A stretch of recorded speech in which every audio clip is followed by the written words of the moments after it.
So I'm going to record a macro and I'm going to use a relative reference. So we'll write this thing. I'm going to type write something. So when you name a macro, you first give that a verb and followed by a noun. And click OK. The next thing is that I'm going to type some simple things, right, such as this.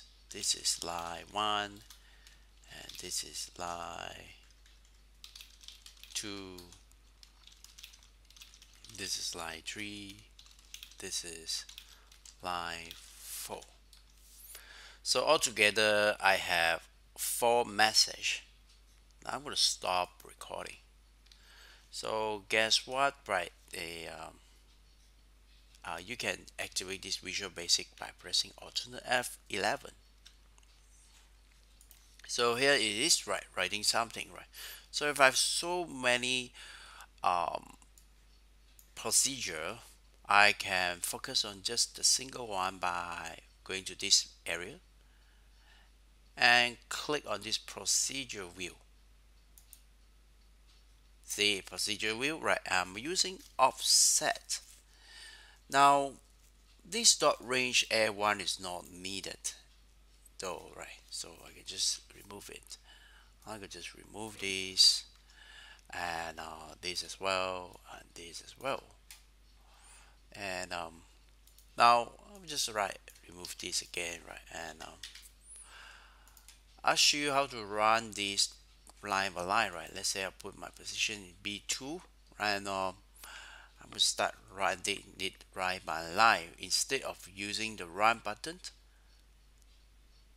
which I can, right? Let's just run this one time, right? Click this. So you can see that the data is there. Now I can also, let's clear the data, right? I can also press the function key F8 to achieve that. Now instead of run it without stop, right, I let it run line by line. Now notice that my cursor is right here. Now that means that Excel is about to execute this code, which is this is line 1.